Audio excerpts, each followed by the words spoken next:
My dear students, మనం నిన్నటి వరకు 4th యూనిట్ చెప్పాము. ఈరోజు 5th యూనిట్ ప్రోత్సాహము మరియు పంపిణీ, ప్రమోషన్ అండ్ డిస్ట్రిబ్యూషన్. అంటే ప్రోత్సాహము మిశ్రమంలో ప్రమోషన్స్ మిక్స్లో ఏముంటాయి, ప్రమోషన్స్ మిక్స్ అంటే ఏమిటి అనే దాని గురించి నిన్నటి క్లాస్లో చెప్పుకున్నాము. అయినా ఒకసారి మళ్ళీ చెప్దాం. అంటే మనం రోజు ప్రమోషన్ మిశ్రమం అంటే ఏమిటి, ప్రోత్సాహక మిశ్రమం అంటే ఏమిటి అంటే మన వ్యాపార సంస్థ యొక్క అమ్మకాలు పెంచుకోవాలన్నా, లాభాలు ఎక్కువ సంపాదించాలన్నా కొన్ని అంశాలని లెక్కలోకి తీసుకోవాల్సినటువంటి అవసరం ఉంటుంది. మన సేల్స్లో కొన్ని అంశాలను చూసుకోవాలి. ఇవన్నీ మనం నిత్యం చూస్తూనే ఉంటాం. ఏమిటవి? మానవుడు నిత్య జీవితంలో ఎన్నో రకాలైనటువంటి ప్రమోషన్ సాధనాలు అనేటువంటివి విషయాల గురించి తెలుసుకుంటూ ఉంటాడు. అవేంటి? ఇంటి దగ్గర ఉన్నప్పుడు కానీ, లేదా టీవీ చూస్తున్నప్పుడు కానీ, వార్తాపత్రికలు చదువుతున్నప్పుడు కానీ, ఇలాంటి టెలిఫోన్ బిల్లు ద్వారా కానీ ఎన్నో విషయాల్ని తెలుసుకుంటూ ఉంటాడు. ఎందుకంటే మనం ఇంటి దగ్గర ఉన్నప్పుడైతే, బయటికి వెళ్తూ ఉన్నప్పుడు బస్సులపైన, రోడ్ల మీద పెద్ద పెద్ద ఫ్లెక్సీలు, బోర్డులు, అలాగే పోస్టర్లు, బ్యానర్లు ఇలాంటివి ఎన్నో ఉంటాయి. వీటన్నింటిది ఎన్నో రకాలైనటువంటి సమాచారాలని వీటన్నింటినీ చూసి వినియోగదారుడు తెలుసుకుంటూ ఉంటాడు. అయితే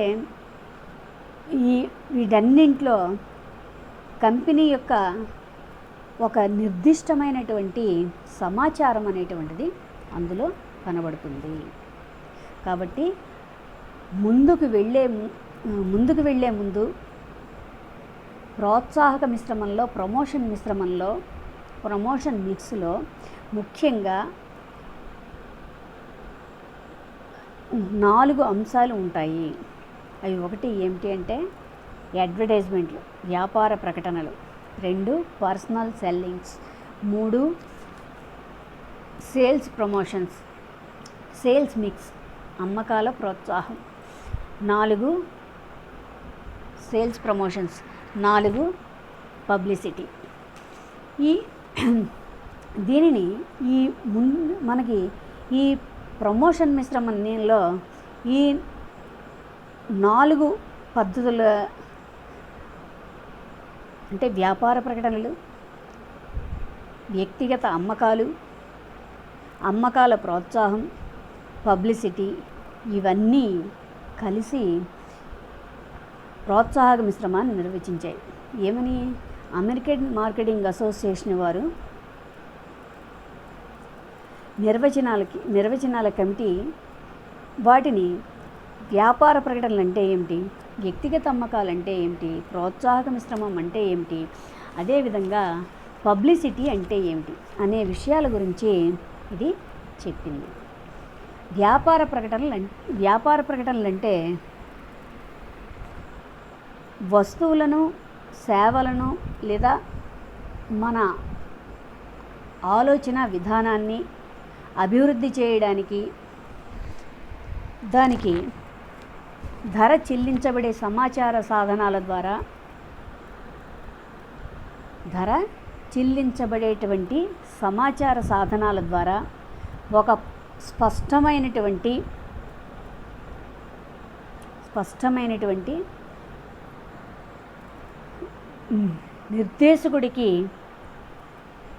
నిర్దేశకుడు లేదా వినియోగదారుడికి పరోక్షంగా చేసేటువంటి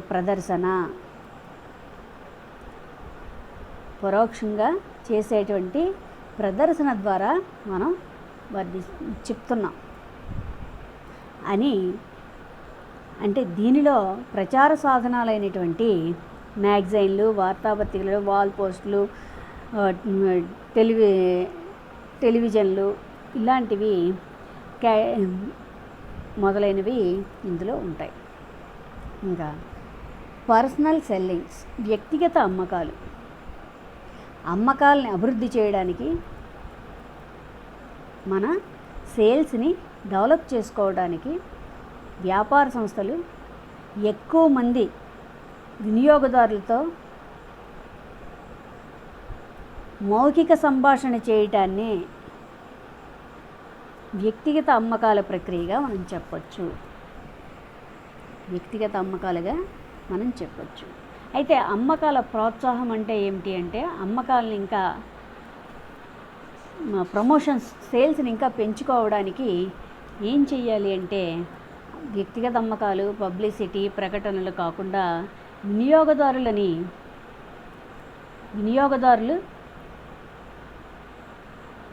డీలర్ల సమర్థతను పెంపొందించేసేటువంటి కూపన్లు, పోటీలు, అలాగే అమ్మకాల ప్రయత్నాలను అమ్మకాల ప్రోత్సాహంగా పిలుస్తాం. ఈ పర్సనల్ సెల్లింగ్స్, ప్రకటనలు, పబ్లిసిటీ కాకుండా వినియోగదారులని ఇంకా పెంపొందించుకోవాలి అంటే కనుక మనం కూపన్లు ఇవ్వడం, పోటీలు పెట్టడం, ప్రదర్శనలు చేయడం, ఇలాంటివన్నీ చేయటాన్నే సేల్స్ ప్రమోషన్స్ అంటాం. అయితే ఇవి స్వల్పకాలిక కార్యక్రమాలుగానే చేస్తాం, కొంతకాలం మాత్రమే వీటిని ఇస్తూ ఉంటాం. ఇంకా పబ్లిసిటీ అంటే ఏమిటంటున్నాము, ఒక వస్తువు లేదా సేవలు వ్యాపార సంస్థలకి వాణిజ్యపరంగా సరైనటువంటి ప్రధానమైనటువంటి వార్తలను ప్రచార సాధనాల ద్వారా, వ్యాపారానికి సంబంధించినటువంటి ప్రధానమైనటువంటి వార్తలను ప్రచార సాధనాల ద్వారా, అంటే రేడియోల ద్వారా, దూరదర్శన్ ద్వారా, స్టేజ్ మీద అనుకూల సమాచారాలు అందించేలా చేసే ప్రయత్నాలని మనం పబ్లిసిటీ అంటాము. ఈ వ్యాపార ప్రకటనలాగా ఈ రకమైనటువంటి ప్రమోషన్, పబ్లిసిటీ అనేటువంటి ప్రమోషన్ ఎవరి చేత కూడా నిర్దేశించబడి ఉండదు. అయితే మార్కెటింగ్ సమాచారంలో ప్రమోషన్ అనేటువంటిది ఒక ముఖ్యమైనటువంటి అంశము. అదే అంటే importance of promotion in marketing communication. ప్రోత్సాహం అనేటువంటి దానిలో 4 అంశాలు ఉన్నాయి. అవి ఒకటి ఇందాక చెప్పుకున్నట్టుగానే పర్సనల్ సెల్లింగ్స్, వ్యక్తిగత అమ్మకాలు, వ్యాపార ప్రకటనలు, అడ్వర్టైజ్మెంట్లు, అలాగే సేల్స్ ప్రమోషన్స్, పబ్లిసిటీ అని చెప్తున్నాం. ఈ 4 ఈ మార్కెటింగ్ సమాచారంలో అతి ముఖ్యమైనటువంటి అంశాలు. అంటే ప్రోత్సాహం అనేది చాలా కాలం నుంచి మార్కెటింగ్ ప్రోత్సాహం అనే అర్థంలోనే వాడుతున్నాం. అంటే ప్రోత్సాహంలో ముఖ్యంగా ప్రోత్సాహం అంటే ఏమిటి, ప్రమోషన్, సేల్స్ ప్రమోషన్, అమ్మకాల ప్రోత్సాహం. అమ్మకాలు పెరగాలి అంటే ఇవన్నీ కూడా ఇందులో కలిసి ఉంటాయి. అమ్మకాల మార్కెటింగ్ సమాచారంలో ప్రమోషన్ అనేటువంటిది ఒక ముఖ్యమైనటువంటి అంశం. అయితే ఆ ప్రమోషన్లో 4 అంశాలు కలిసి ఉంటాయి అని చెప్తున్నాం. ఈ 4 అంశాలు ఏమిటి అంటే, పర్సనల్ సెల్లింగ్స్ అంటే అమ్మే వ్యక్తికి మరియు వినియోగదారునికి మధ్య ప్రత్యక్షంగా మౌఖికంగా జరిగేటువంటి వ్యవహారాలని మనం పర్సనల్ సెల్లింగ్స్గా చెప్పచ్చు. కాబట్టి దీనికోసం మంచి ట్రైనింగ్ ఉన్నటువంటి వాళ్ళని, పోటీతత్వం ఉన్నటువంటి వాళ్ళని, అమ్మక వ్యక్తుల్ని, మనం సేల్స్ మెన్స్ని, మనం అనుభవం కలిగినటువంటి వాళ్ళని ఒక కమ్యూనికేషన్, సమాచార సాధనంగా మనం వీళ్ళని చెప్తాం. అయితే సమాచారం అందించేటప్పుడు అతనికి ఆ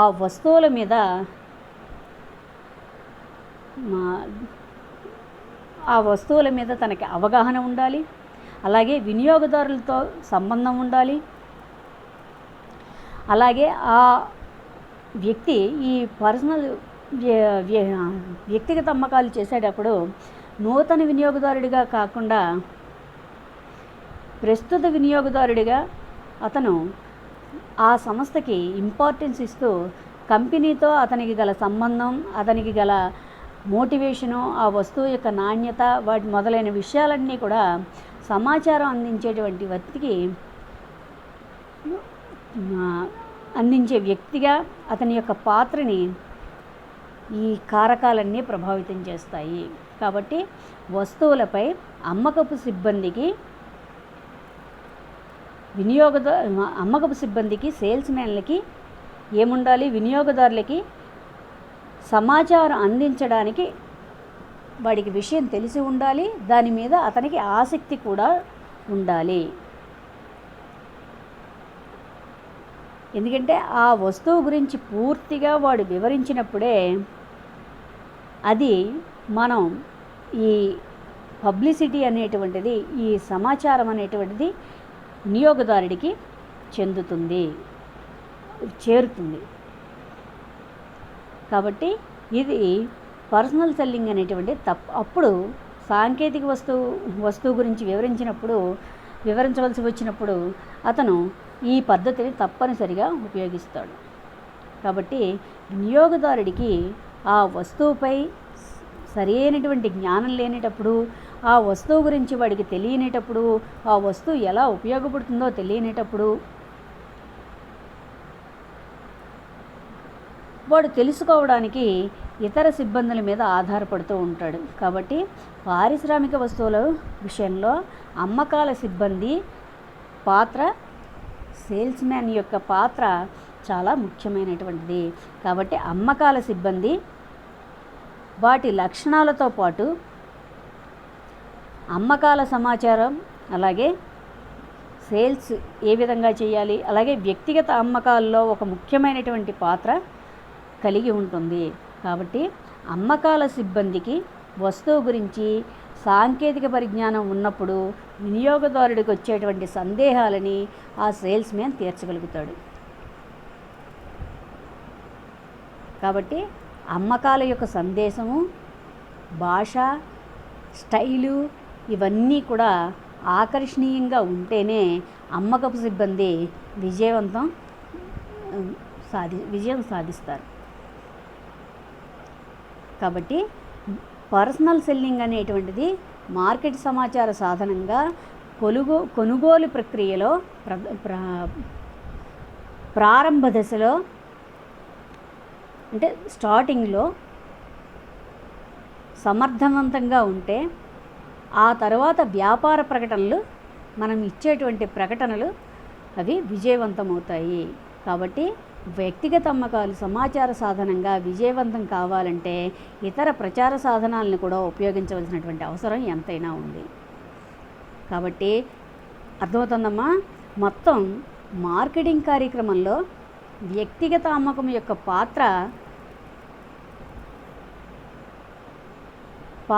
వ్యక్తిగత అమ్మకం యొక్క పాత్రను గురించి సరి అయినటువంటి మార్కెటింగ్ ప్రయత్నాలని రూపొందించుకోవాల్సినటువంటి అవసరం ఉంది. కాబట్టి ఈ పర్సనల్ సెల్లింగ్ అనేటువంటిది ప్రారంభ దశ. రెండోది అడ్వర్టైజ్మెంట్స్, ప్రకటనలు. అంటే వ్యాపార ప్రకటనలు అనేటువంటిది వస్తువులని, సేవలని, అలాగే మన యొక్క ఆలోచనలను అభివృద్ధి చేయడానికి చెల్లించబడే ధర సమాచార సాధనాల ద్వారా ఒక స్పష్టమైనటువంటి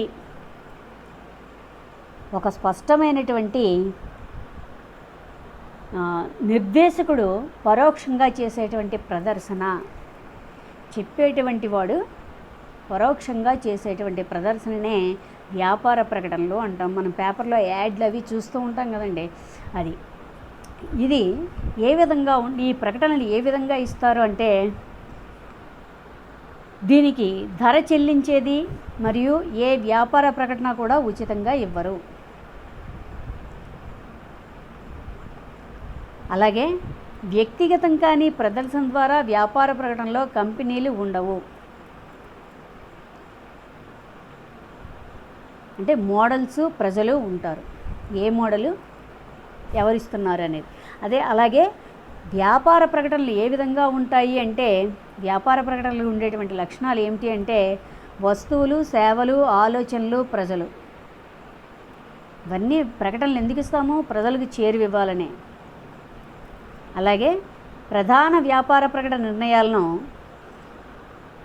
వ్యాపార ప్రకటనల యొక్క లక్ష్యాలను స్పష్టంగా వ్యాపార సంస్థలు నిర్వచించాలి. ఎందుకంటే వ్యాపార ప్రకటనల బడ్జెట్ల పద్ధతిని కూడా వ్యాపార ప్రకటనలు ఇవ్వడానికి బడ్జెట్ ఎంత అవుతుంది అనేది చూడాలి.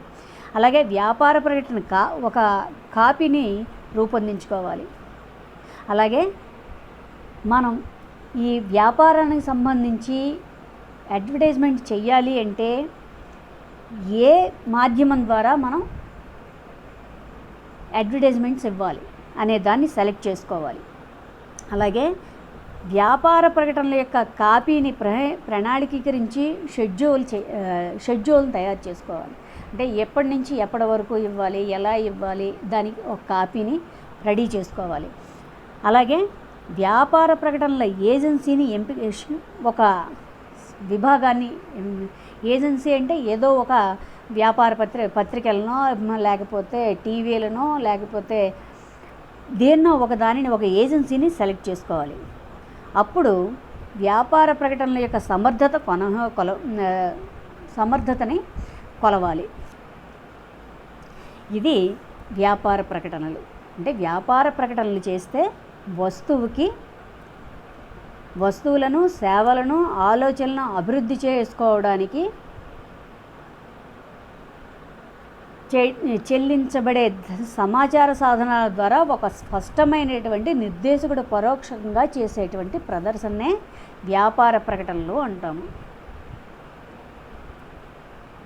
ఈ వ్యాపార ప్రకటనలు ఏ విధంగా ఉంటాయి అంటే, ప్రకటనలకి ధర చెల్లించేది.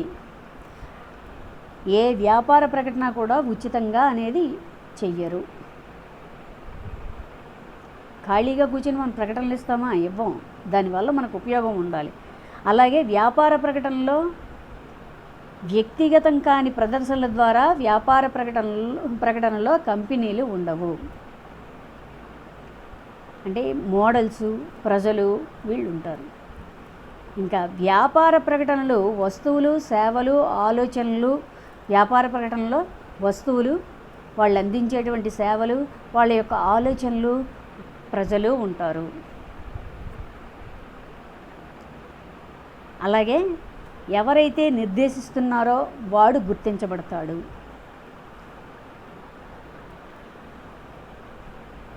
ఇంకా సేల్స్ ప్రమోషన్, అమ్మకాల ప్రోత్సాహం.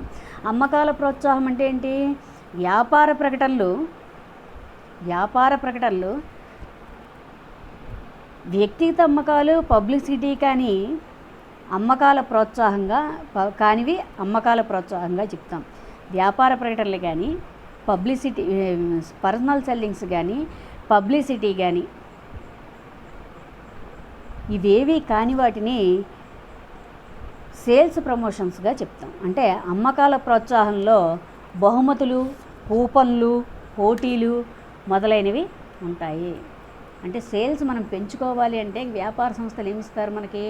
బట్టలు కొనుక్కునేటప్పుడు ఒక కూపను, అలాగే షాపులకి వెళ్ళి కిరాణా సరుకులు కొనుక్కునేటప్పుడు ఒక టోకెను, ఇలాంటివి డ్రాలు ఇలాంటివి ఇస్తూ ఉంటారు.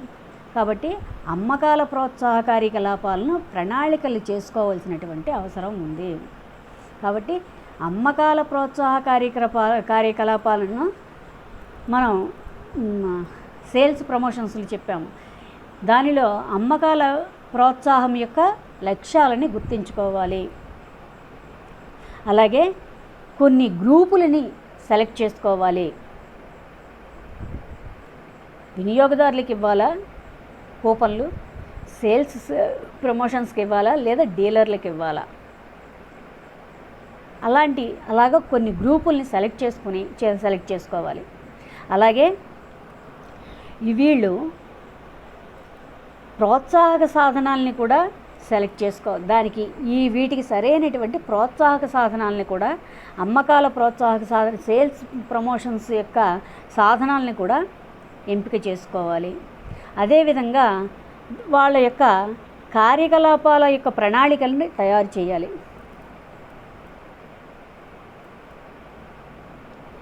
వీటన్నింటినీ చేసుకోవడం ద్వారా సేల్స్ ప్రమోషన్స్ ద్వారా సేల్స్ ప్రమోషన్స్ అనే మార్కెటింగ్లో ప్రోత్సాహక మిశ్రమంలో ఇవన్నీ అంశాలు ఉంటాయి. ఇంకా పబ్లిసిటీ, వ్యాపార ప్రకటనలు, పర్సనల్ సెల్లింగ్స్, సేల్స్ ప్రమోషన్స్ వంటివి సంస్థ యొక్క కంట్రోల్లో ఉంటే పబ్లిసిటీ అంటే ఏంటి? ప్రజల్లోకి మనం గురించి చెప్పుకుంటూ చేసుకోవడం. కాబట్టి పబ్లిసిటీ అనేది సంస్థ నియంత్రణలో ఉండదు.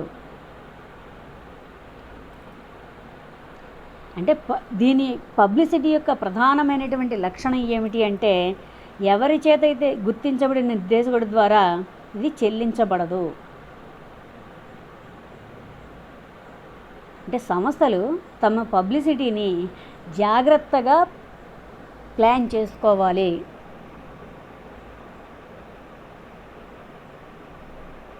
కాబట్టి ఒక మంచి పబ్లిసిటీ గురించి, ప్రచారం గురించి మనం రూపొందించినటువంటి కార్యక్రమం ఒక కథని అది నిర్మిస్తుంది. అంటే దీని ద్వారా సంస్థ వస్తు సేవల్లో కొత్త మార్పులు రావడం, లేదా అభివృద్ధికి చేసుకోవడం, లేదా ప్రజలకు ఆసక్తి గల అంశాలపై తన ప్రచారాన్ని ఏర్పాటు చేసుకోవాలి. కాబట్టి ప్రజలకు ఎక్కువ మందికి ఆసక్తి కలిగేలా తన ప్రచార సాధనాలు ఉండాలి. ఆ ప్రచార సాధనాల్లో ఆసక్తి కలిగేటువంటి అంశాలు ఉండాలి. కాబట్టి పెద్ద సంస్థలు తమ పబ్లిసిటీ కార్యక్రమాలను ఎప్పుడూ కూడా ప్రెస్ సమాచారంలో నిర్వహించేటువంటి సమావేశాలు, సంపాదకులకు రాసేటువంటి ఉత్తరాల ద్వారా వాటిని నియంత్రిస్తూ ఉంటాయి. కాబట్టి ప్రజలకు ఆసక్తి గల నిర్దిష్ట రంగాల ద్వారా సంస్థలు వాటి వస్తు సేవల గురించి వాటికి సంబంధించిన విషయాలను ప్రచారం చేస్తూ ఉండాలి. కాబట్టి అటువంటి కార్యక్రమాల వల్ల ప్రజల్లో మంచి మార్పు అనేటువంటిది వచ్చి సంస్థకి ప్రతిష్టను కలుగజేస్తాయి. కాబట్టి పబ్లిసిటీని కనుక మర్చిపోతే సంస్థ సమాచార వ్యూహం మొత్తం దెబ్బతింటుంది. కాబట్టి ఈ సేల్స్ ప్రమోషన్స్లో, మార్కెటింగ్ ఇన్ఫర్మేషన్ సమాచారం ప్రోత్సాహంలో ఈ ప్రమోషన్స్ అంటే ఏమిటి? మార్కెటింగ్ సమాచారంలో ప్రమోషన్ అనేటువంటిది ఒక ముఖ్యమైనటువంటి అంశము. ఆ ప్రమోషన్లో ఏముంటాయి అంటే పర్సనల్ సెల్లింగ్స్, అడ్వర్టైజ్మెంట్లు, అలాగే సేల్స్ ప్రమోషన్స్, పబ్లిసిటీ. ఈ 4 ఉన్న వాటిని ఈ 4 ప్రమోషన్ మిక్స్లో ఇమిడి ఉంటాయి.